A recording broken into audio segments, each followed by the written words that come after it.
ज़िक्र के ज़रिए से और शेख की सोबत के ज़रिए से तस्फ़िया क़ल्ब भी होता है और तज़किया नफ्स भी होता है।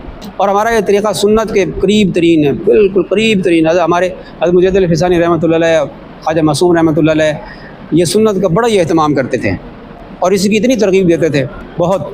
अब फरमाते थे कि 10 साल तक हज़रत मुजद्दिद अल-फ़िसानी रहमतुल्लाह अलैह ने बात फरमाई कि 10 साल तक मेरे ऊपर उलूम व मारिफ़ और इंसान के ऊपर जो कैफ़ियत आती है ना, मुख्तलिफ़ कैफ़ियत और विजदान मुख्तलिफ़ होता है ना, मुख्तलिफ़ कैफ़ियत होती हैं कैफ़ियत।